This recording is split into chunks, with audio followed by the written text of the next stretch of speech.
Hello children of 11th class of the Brain Shaper School. Today we are taking further topics of Force and Laws of Motion chapter. एक homework आपको दे दें, आप घर में करिएगा कि ये पुली है तो इस पॉइंट के बाद घूम सकती है, तो इधर एक स्ट्रिंग यहाँ से गई हुई है और पुली के ऊपर से होके नीचे आई है, ये स्ट्रिंग है और ये मासेस लगे हुए हैं और यहाँ भी ये दो मासेस हैं, ये 2 kg है, 3 kg है, 1 kg और 5 kg, ठीक है। और यहाँ स्ट्रिंग कितनी है, एक स्ट्रिंग यहाँ से यहाँ आई है, दूसरी यहाँ से यहाँ, तीसरी यहाँ से यहाँ, तो यहाँ टेंशन्स मान लेते हैं T1 है, T2 है और यहाँ T3 है और यहाँ भी T1 है, तो T1, T2, T3 तीनों को कैलकुलेट करके आप लिखिएगा कमेंट में, तो इसके बेस में आपको सेशनल के कुछ मार्क्स दिए जाएंगे, ठीक है। तो ये एक होमवर्क आप याद रखिएगा।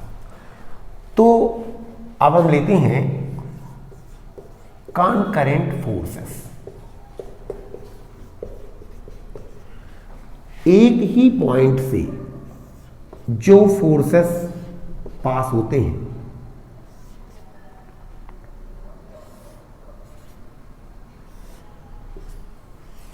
आप देख रहे हैं अगर ये पॉइंट ए है तो उससे ये फोर्स बाहर जा रहा है, ये बाहर जा रहा है, ये बाहर जा रहा है, ये उसकी ओर आ रहा है, ये उसकी ओर आ रहा है, ठीक है।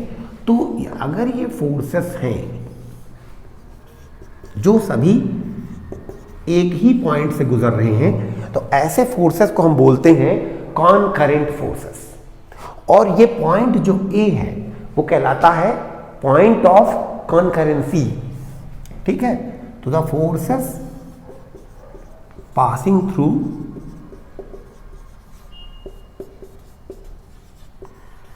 one point, ठीक है। और ये जो पॉइंट है, that point is called point of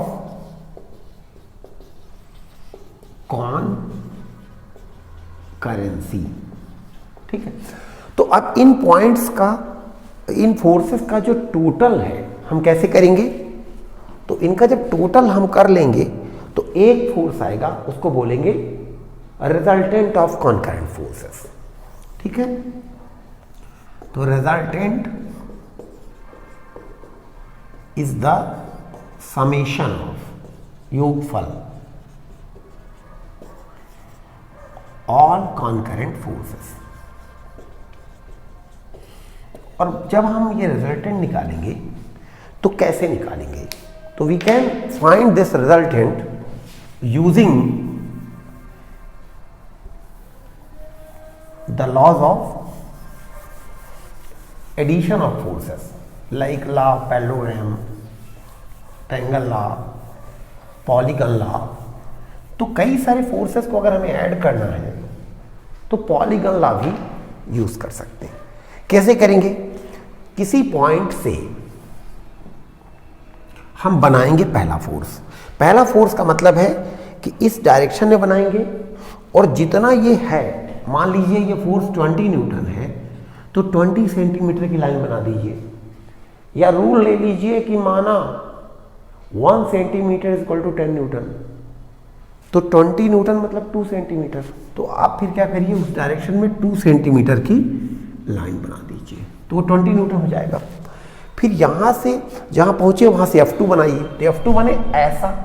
अब F2 जितना होगा, मान लीजिए F2 30 है और आपने रूल बना दिया कि 1 centimetre is equal to 10 newton, तो 30 न्यूटन बोले तो 3 सेंटीमीटर, तो इस डायरेक्शन में 3 सेंटीमीटर, तो यहाँ से इस डायरेक्शन में बना दीजिए 3 सेंटीमीटर। ये F1 है, ये F2 है। F3 इधर को अब जितना भी होगा तो उसी डायरेक्शन में बना दीजिए, ये स्केल से, या 4 इधर ऐसे, तो बना दीजिए ऐसे,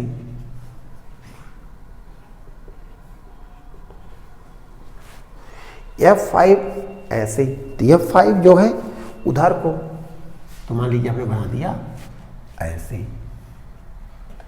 और फिर आप इस पॉइंट से इस पॉइंट को मिला दीजिए और एरो लगा दीजिए, तो ये जो है ये रिजल्टेंट आ गया। तो resultant is equal to F1 plus F2, और इसको नाप लीजिए, मान लीजिए ये 70 सेंटीमीटर आ गया, तो 700 न्यूटन हो गया, क्योंकि 1 सेंटीमीटर 10 न्यूटन। तो F3 plus F4 plus F5 equal to resultant. ऐसा भी हो सकता था कि आप ये सबको बनाते तो ये जो पहला, दूसरा, तीसरा, चौथा, पांचवा फोर्स बनाने के बाद या और होते जिनको हमें ऐड करना, पता लगा ये पॉइंट यहीं पहुंच जाता, मतलब मान लीजिए अभी यहाँ पे ये भी एक फोर्स होता और यहाँ वापस आ जाते, तो हम कहते हैं रिजल्टेंट 0 हो गया।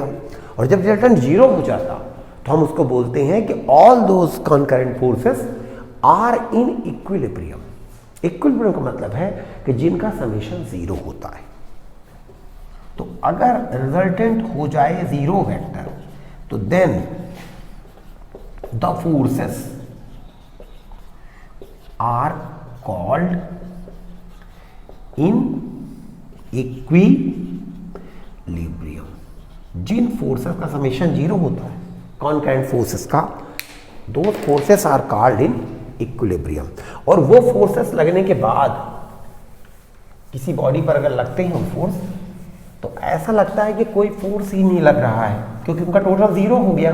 तो वो सब लग रहे हैं मतलब 0 लग रहा है, 0 लग रहा है मतलब कोई फोर्स ही नहीं लग रहा है। तो हम बोलते हैं कि वो बॉडी जो है वो इक्विलिब्रियम में है। A body is in equilibrium if 0 force, 0 resultant force acts on a body. जैसे मान लीजिए कि ये मोबाइल है, तो इस समय इसको अर्थ खींच रही है नीचे और मैं ऊपर उठा रहा हूं, और दोनों का टोटल 0 है। क्योंकि अगर ऐसा नहीं होता, फोर्स 0 ना होता, फोर्स कुछ होता, तो ये एक्सेलरेट कर जाता। इस समय मोबाइल इक्विलिब्रियम में है, क्योंकि एक अर्थ का फोर्स और एक मेरा फोर्स दोनों मिलके 0 हो रहे हैं। तो अपन कह सकते हैं कि earth attraction and my upward force are in equilibrium, और mobile is in equilibrium due to the two forces. ठीक है, तो यही है इक्विलिब्रियम। ठीक है, समझ में आ गया, इक्विलिब्रियम ऑफ कॉन्करेंट फोर्सेस। तो अब हम एक टॉपिक की ओर लेते हैं, वो काफी इंपॉर्टेंट टॉपिक है, और वो है फ्रिक्शन। फ्रिक्शन एक प्रकार का फोर्स है, we can say force of friction, and if we simply say friction then also it means force of friction. तो कोई कह दे कि force of tension, force of friction, तो उसका वही मतलब होता है कि जो हम कह दें टेंशन, फ्रिक्शन। चाहे फोर्स बोलें, अगर किसी का नाम सुरेश है, तो अगर हम उसको बोल दें कि सुरेश, तो इसका मतलब वो आदमी, और अगर हम बोल दें सुरेश आदमी, तो भी तो वही आदमी। तो चाहे हम बोल दें सुरेश आदमी, चाहे कह दें सुरेश। तो अगर हम बोल दें फ्रिक्शन, मतलब फोर्स ऑफ फ्रिक्शन। तो फ्रिक्शन एक फोर्स होता है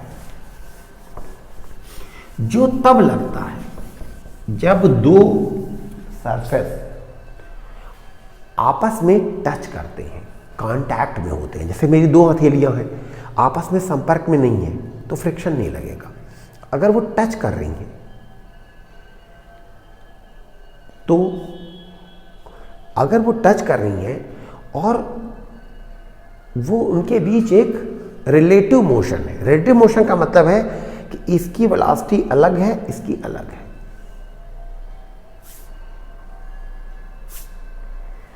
तब दोनों के बीच फ्रिक्शन लग सकता है। अगर वो रफ है, खुरदुरी, चिकनी है, तो नहीं लगेगा।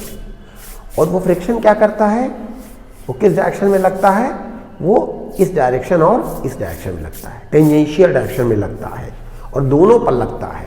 क्योंकि फ्रिक्शन भी फोर्स है और हर फोर्स का एक रिएक्शन होता है, तो दोनों का रिएक्शन होता है, दोनों फ्रिक्शन कहलाते हैं। This will apply friction on this and this will apply friction on that. दोनों फ्रिक्शन लग रहे हैं एक साथ, और वो कहाँ लग रहे हैं? टेंजेंशियल डायरेक्शन में। और कब लग रहे हैं? जब दो सरफेस कांटेक्ट में हो और एक दूसरे के बीच रिलेटिव मोशन हो रहा हो।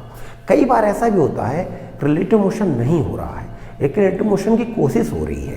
जैसे मान लीजिए हमने इसको ऐसे दबाया, मैं चलाना चाहता हूँ, जैसे कि टेबल है और टेबल रखी है फर्श पे, अब मैंने इसे चलाना चाहा लेकिन ये खींचा नहीं, तो इसका मतलब कि फ्रिक्शन लग रहा है। जब तक मैं खींच रहा हूँ और नहीं चल रहा है तो रिलेटिव मोशन नहीं हुआ, लेकिन रिलेटिव मोशन की कोशिश हो रही है। तो याद रखें, मैं डेफिनेशन लिख देता हूँ कि व्हेन, इसको आप बिल्कुल रट लीजिएगा, to surfaces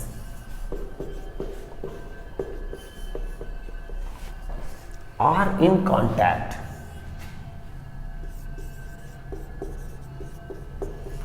and relative motion मतलब है motion with different velocity, motion is occurring, या तो हो रहा हो और is tried between them, या तो हो रहा हो या उनके बीच रिलेटिव मोशन की कोशिश हो रही। कोशिश मतलब फोर्स लगाया जा रहा है वो करवाने के लिए। जैसे टेबल पर आप खींच रहे हैं लेकिन खींच नहीं रहा, तो रिलेटिव मोशन तो नहीं हो रहा। फर्श पर टेबल है, आप उसे खींच रहे हैं लेकिन खींच रहे हैं ना, और रिलेटिव मोशन नहीं हो रहा लेकिन कोशिश की जा रही है। उस समय फ्रिक्शन लग रहा होगा। कहाँ? जहाँ पर टच हो रहा। आप टेबल चलाने की कोशिश कर रहे हैं तो टेबल का जो बॉटम है और फर्श के बीच में फ्रिक्शन लग रहा हो। Motion is occurring or is tried between them, then between them, तब उनके बीच a force acts in tangential direction,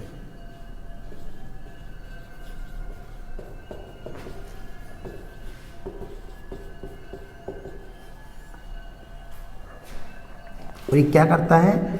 which opposes the relative motion. याद रखिए, फ्रिक्शन मोशन का अपोज नहीं करता, रिलेटिव मोशन का अपोज करता है। और इट्स चांस, जिधर को रिलेटिव मोशन हो रहा हो, होना हो, उसका अपोज करता है, उसका चांस का, संभावना का।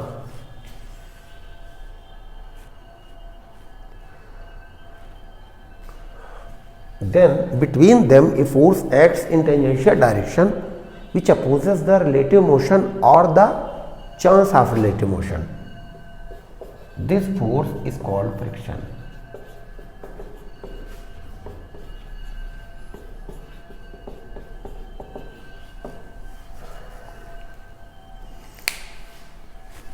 ठीक है, ये डेफिनेशन आप याद कर लीजिए।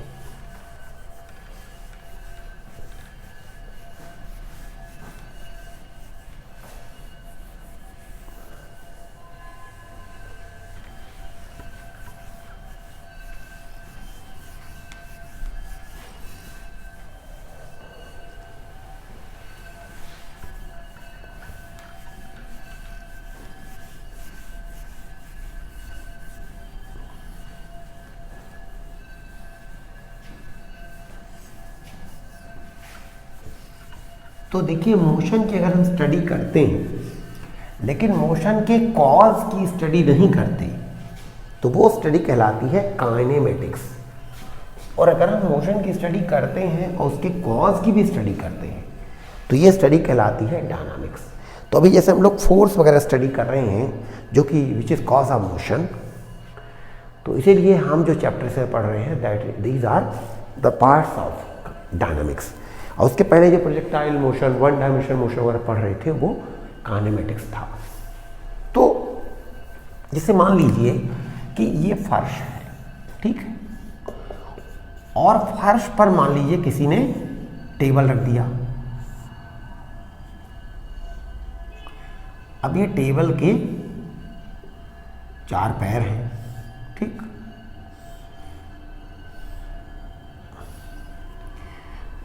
ये पैर कुछ मोटे मोटे हैं और ये टेबल थोड़ा सा हैवी है।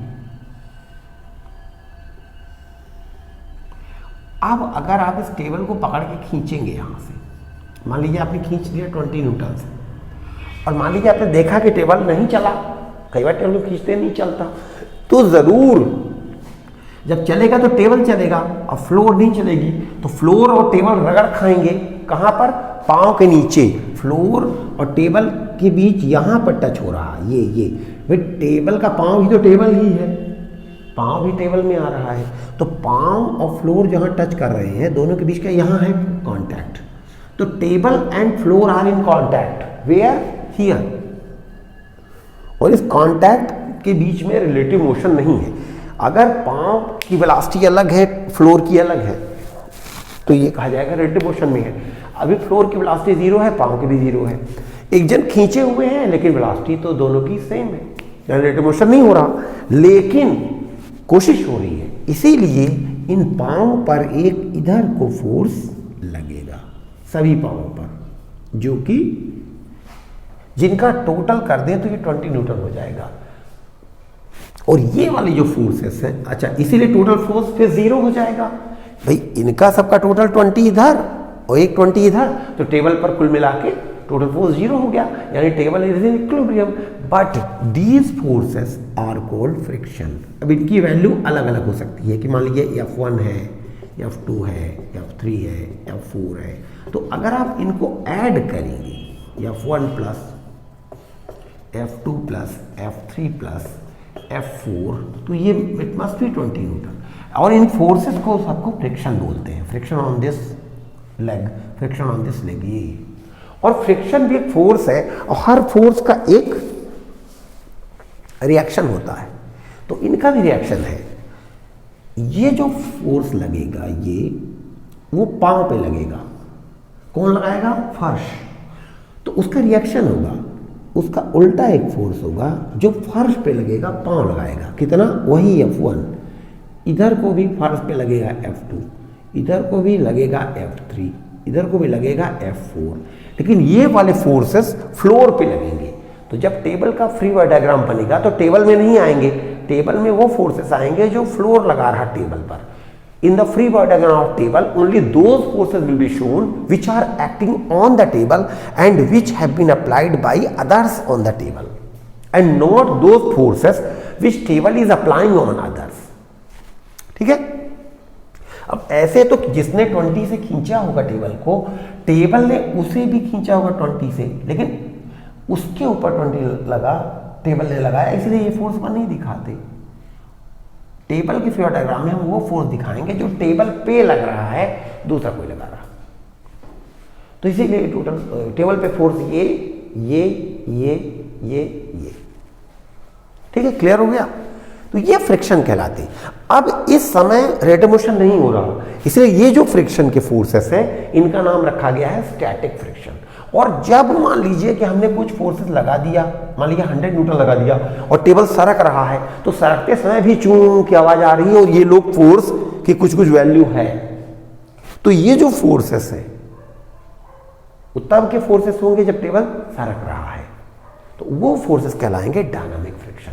तो फ्रिक्शन वास्तव में दो तरह के होते हैं, friction when relative motion is not occurring and friction when relative motion is occurring. Static friction, dynamic और काइनेटिक फ्रिक्शन। तो तब का फ्रिक्शन जब रिलेटिव मोशन नहीं हो रहा है, रिलेटिव मोशन की कोशिशें हो रही हैं। अच्छा, मजे की बात जान लीजिए कि अगर हम खींचना बंद कर दें तो ये फ्रिक्शंस भी खत्म हो जाएंगे, क्योंकि अगर हम खींचना बंद कर देंगे तो ये फोर्स नहीं है, पर अगर ये लगे रहेंगे तो फिर टेबल इधर को दौड़ न जाएगा, क्योंकि यही पर फोर्सेस है, तो फोर्सेस काम करने लगेंगे। तो जैसे ही हम ये फोर्स खत्म करेंगे ये भी खट से खत्म हो जाएंगे। क्लियर हो रहा? तो स्टैटिक फ्रिक्शन कब लगता है? व्हेन रिलेटिव मोशन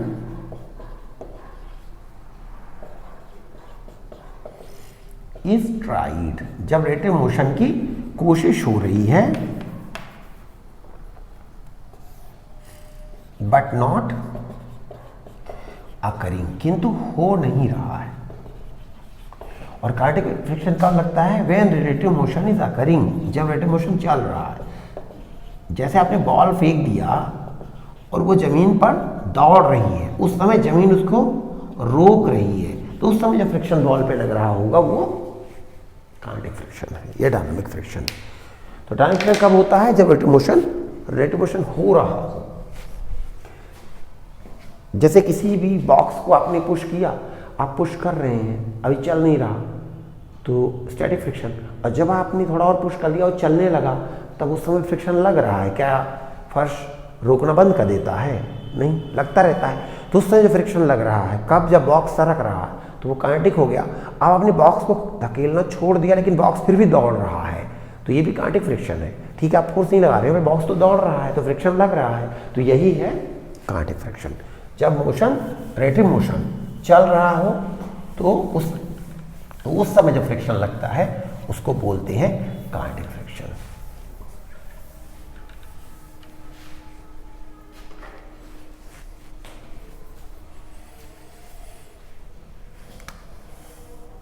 तो जैसे मान लीजिए कि हमने किसी टेबल में फोर्स लगाया, कोई फोर्स नहीं लगाया, फर्श पे रखी है, तो 0, तो फ्रिक्शन भी 0। फिर हमने लगा लिया 5, नहीं चला, तो फ्रिक्शन भी 5। फिर हमने लगा लिया 6, 7, 8, बढ़ाते जा रहे हैं, नहीं चल रही, तो फ्रिक्शन भी उतना होता जा रहा। कौन सा? Static friction. और फिर एक स्थिति ऐसी आएगी कि फ्रिक्शन की एक लिमिट आ जाएगी। हमारे फोर्स को तो लिमिट नहीं, हम बढ़ाते जाएंगे। मान लीजिए वो लिमिट है 15 न्यूटन, मान लीजिए, तो अगर हमने 15 लगाया तो फ्रिक्शन भी 15 हो गया, लेकिन अब फ्रिक्शन की लिमिट आ गई, तो हम अगर लगाएंगे 16, 17, तो वो फिर 15 ही रहेगा। तो इस तरह से बॉडी फिर डिफरेंस ऑफ फोर्स के कारण सरकने लगेगा, तो उस समय फ्रिक्शन लगेगा, वो कहलाएगा डायनामिक और काइनेटिक फ्रिक्शन। तो इस तरह का एक ग्राफ बनता है। जो फोर्स हम लगाते हैं उसको बोलते हैं ड्राइविंग फोर्स, जो चलाने की कोशिश करता है। तो ड्राइविंग फोर्स की वैल्यू हम बढ़ाते जा रहे हैं, और जो फ्रिक्शन है उसकी वैल्यू बढ़ती जा रही है, बढ़ाएंगे तो ये बढ़ेगा, तो ये ठीक 45 डिग्री पे जाएगा। कहने का मतलब कि जितना ये बढ़ाएगा उतना ही बढ़ेगा।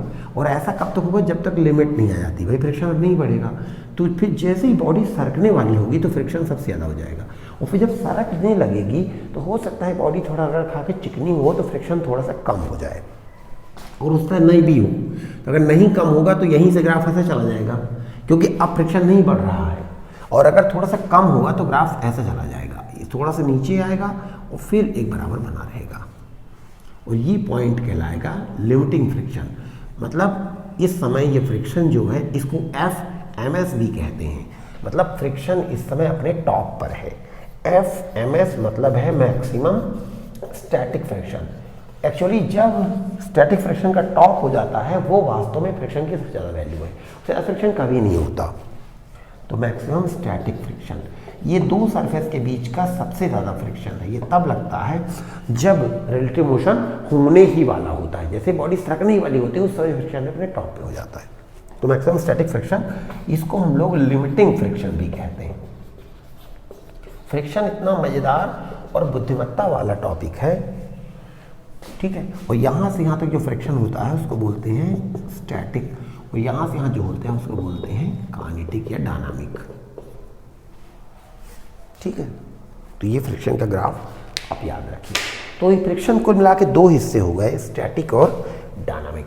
तो स्टैटिक फ्रिक्शन तब की बात है जब रिलेटिव मोशन की कोशिश हो रही है लेकिन वो हो नहीं रहा।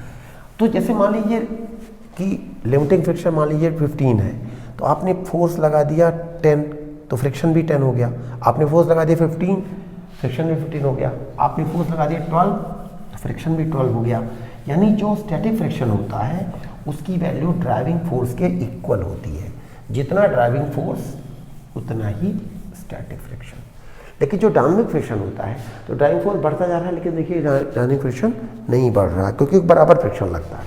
तो कोई बॉडी अगर चलने लगती है तो काइनेटिक फ्रिक्शन लगता रहता है। आप खींचना आप छोड़ भी दें तो भी फ्रिक्शन से रोकता रहता है, कुछ दूर में चीज़ रुक जाती है। तो अब हम इससे पढ़ सकते हैं laws of static friction and laws of dynamic friction. ये दोनों लॉज, दोनों प्रकार के लॉज, कम से कम 4-4, 5-5 लॉज हैं और ये काफ़ी इंटेलिजेंसी वाले हैं। तो इस टॉपिक को हम लोग लेंगे, ठीक है। तो हम लोग इसको अगले लेक्चर में लेंगे। तब तक एक प्राउंड क्वेश्चन आपसे पूछते हैं कि आज हमने आपको कितने सवाल दिए हैं न्यूमेरिकल क्वेश्चन आपको घर से करके लाने के लिए, कितने क्वेश्चंस दिए गए। तो ऑप्शन 1 है 1 question, option 2 2 question, option 3 3 question, option 4 4 question. So thank you very much for watching.